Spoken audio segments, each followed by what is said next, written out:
संत महात्मा गा रहे थे, गोविंद मेरो है गोपाल मेरो है, वो तो बांके बिहारी नंदलाल मेरो है।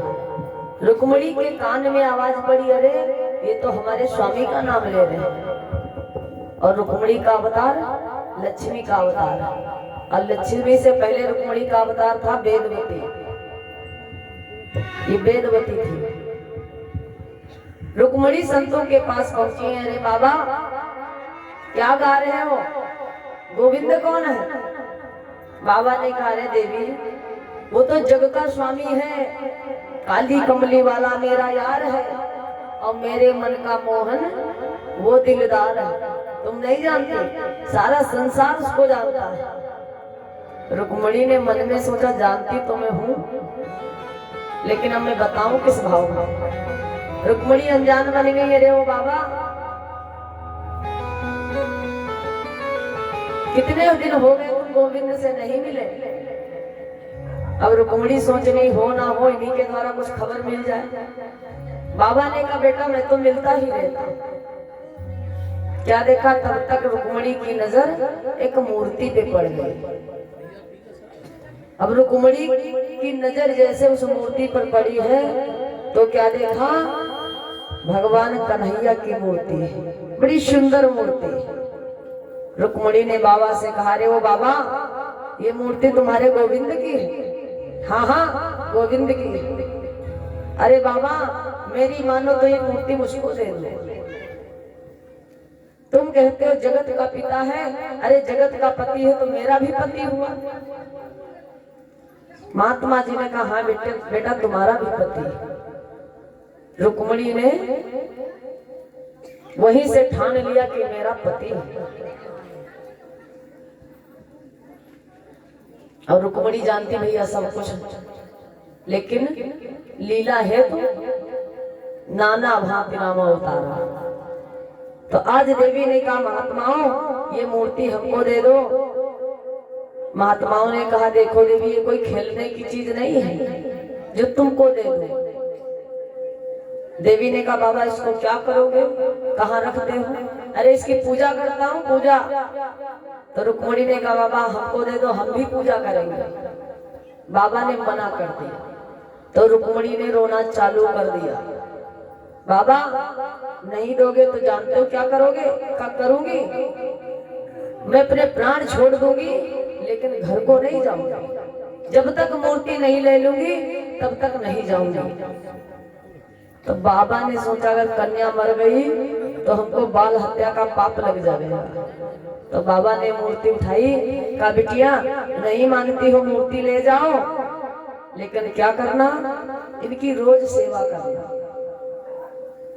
रुक्मणी मूर्ति को लेकर के प्रभु की आई है, ईशान कोण में स्थापित कर दिया अपने कमरे में। अब वैसे भैया वास्तु शास्त्र में लिखा है कि देवी देवता हमेशा ईशान कोण में ही निवास करते हैं, यानी पूरब और उत्तर का कोना। तो आज रुक्मणी ने ला करके प्रभु की उस तस्वीर को उत्तर और पूर्व के कोना, यानी ये कोना में स्थापित कर दिया। रोज प्रभु के भजन गाने लगी, रोज प्रभु को रिझाने लगी। धीरे धीरे रुक्मणी बड़ी हुई। भीष्म जी महाराज की नजर पड़ी, अरे बेटी तो हमारी विवाह के योग होने लगी। जैसे भीष्म जी महाराज ने सोचा कि बेटी अब हमारी विवाह के योग हो गई, तो क्यों ना इसका वर ढूंढ लिया जाए। भीष्म जी ने अपने पुत्रों को, पांचों को, चारों को बुलवाया। बेटा मेरी राय कहती है कि रुक्मणी अब विवाह के योग हो गई है और बिटिया का विवाह कर दिया जाए। अगर विवाह नहीं करोगे तो बेटी का पाप सर पे चढ़ेगा,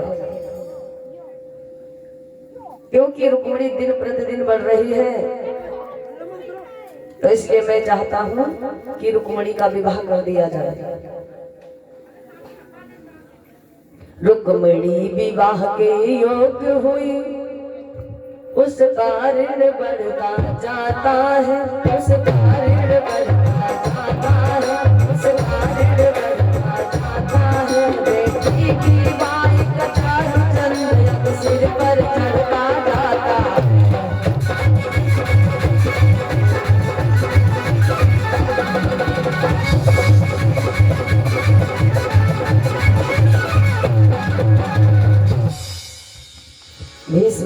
कहा, अरे बेटा, रुक्मिणी विवाह के योग्य हुई, इसका ऋण चढ़ता जाता है, बढ़ता जाता है, और बेटी का वाय का चारु चंद्र अब सिर पर चढ़ता जाता है, तो क्यों ना बेटी का विवाह कर दिया जाए।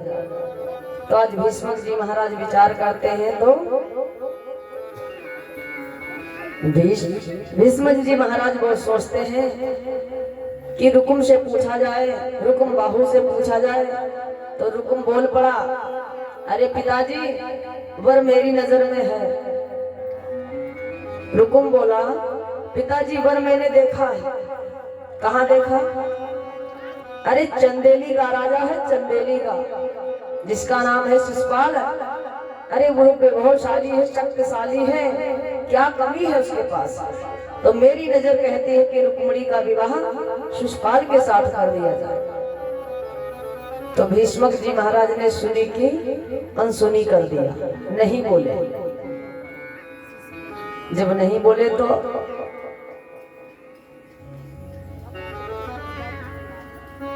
सोचने लगे भीष्मक जी महाराज, ये तो बताता है ऐसे पुरुष को जो हमारी नजर से अलग है।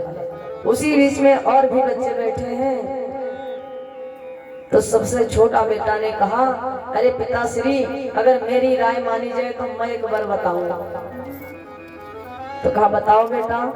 तो बताने लगा, है पुरुष रतन वह पुरुषों में, जिनको यह शादी की जाए, जिनको यह शादी की जाए, जिनको यह शादी की जाए, वह दूल्हा कुंवर कन्हैया है, जिससे दामादी की जाए।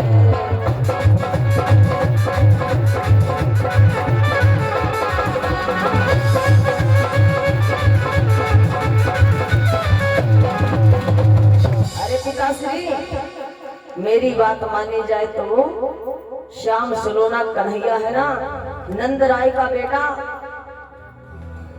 उसके साथ रुक्मिणी का विवाह कर दिया जाए।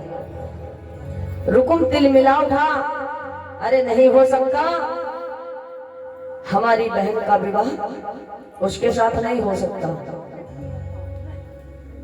रुकुम जैसे ही तिल मिला उठा है, तो भीष्मक जी ने पूछा, क्यों बेटा, तूने भी मेरे मन की बात कही कि वो कन्हैया अच्छा है, उसका ही ब्याह करना चाहिए। मैं अपनी बेटी का विवाह उसी कन्हैया के साथ में करूंगा। तो आज